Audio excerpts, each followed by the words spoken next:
Alkisah di suatu desa terpencil di tengah pedalaman Kalimantan Barat. Hiduplah seorang janda tua dengan putrinya yang cantik bernama Darmi. Keduanya tinggal di sebuah gubuk yang terletak di ujung desa. Sejak ayah Darmi meninggal, kehidupan Darmi dan ibunya menjadi susah. Ayah Darmi tidak mewariskan harta sedikit pun. Ibu Darmi terpaksa bekerja di sawah sebagai buruh upahan. Sementara putrinya, Darmi tumbuh menjadi seorang gadis yang manja. Apapun keinginannya harus dikabulkan. Selain manja, Darmi juga seorang gadis yang pemalas. Kerjanya hanya berdandan dan mengagumi kecantikannya. Hingga suatu hari,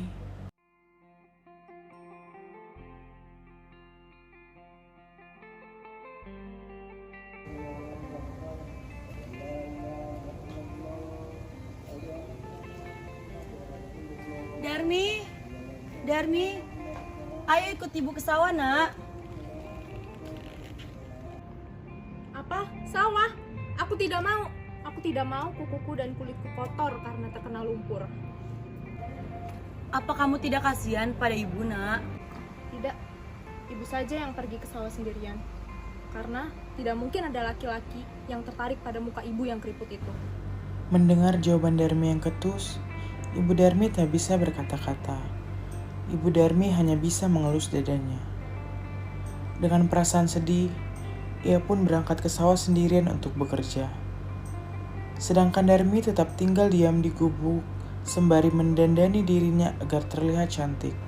Setelah sang ibu pulang dari sawah, Darmi langsung meminta uang upah yang diperoleh ibunya untuk membeli alat-alat kecantikan.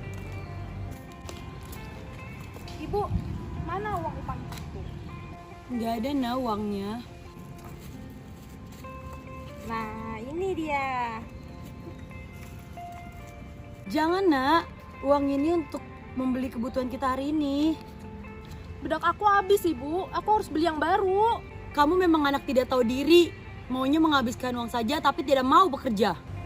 Meskipun sang ibu marah, Ibu Darmi tetap memberikan uang upahnya kepada Darmi. Keesokan harinya, saat ibunya pulang dari bekerja, Darmi meminta lagi uang upah yang diperoleh ibunya untuk membeli alat kecantikan lainnya. Keadaan seperti itu terus terjadi setiap harinya. Namun pada suatu hari, sang ibu mencoba untuk membujuk anaknya agar mau mengubah sifat buruknya. Ibu, mana uangnya? Nak, coba bantu ibu ke sawah yuk. Apaan sih, Bu? Ibu kan sudah tua. Kalau ibu dipanggil tuan, ibu tidak khawatir lagi untuk meninggali kamu sendiri. Kita itu orang miskin, nak. Kita itu harus bekerja untuk bisa memenuhi kebutuhan sehari-hari. Siapa suruh jadi orang miskin? Lagi pula, aku gak mau dan aku gak berharap kamu itu jadi ibuku. Baiklah, ibu hanya memohon kepada kamu agar kamu tidak mengurangi diri terus di rumah. Kelak, jika ibu dipanggil tuan, ibu tenang meninggalkan kamu, nak. Kemudian, pada suatu hari sang ibu hendak pergi ke pasar dan Darmi berpesan untuk dibelikan alat kecantikan. Namun ibunya tidak tahu alat kecantikan apa yang dimaksud. Maka sang ibu mengajak Darmi untuk pergi ke pasar bersamanya. Darmi, ibu pergi dulu ke pasar ya. Ibu, tunggu. Tolong belikan bedak kecantikan yang sering aku pakai dong, Bu.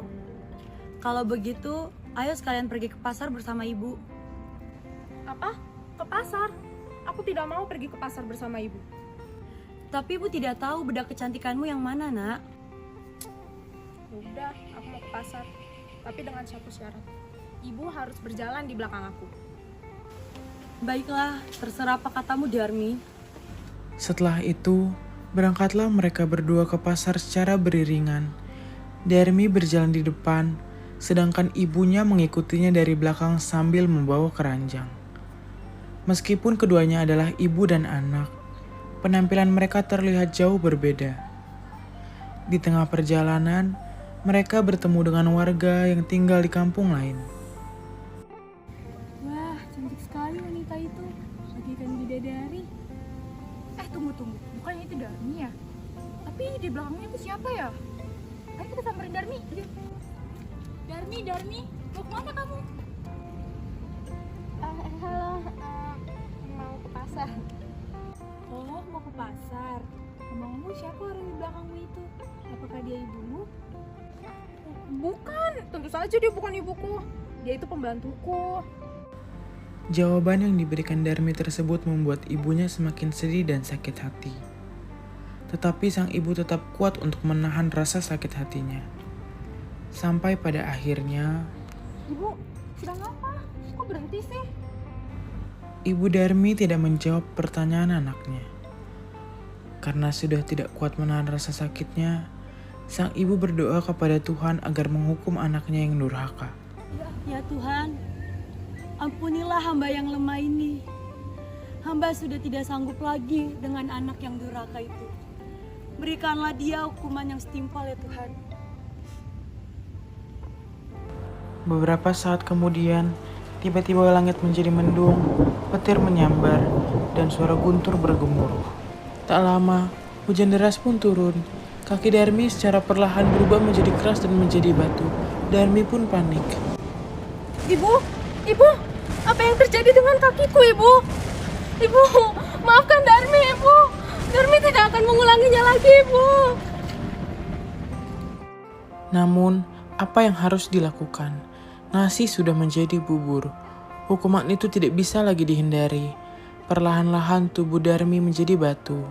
Perubahan dari kaki, badan hingga kepala. Tak lama kemudian cuaca kembali terang seperti semula.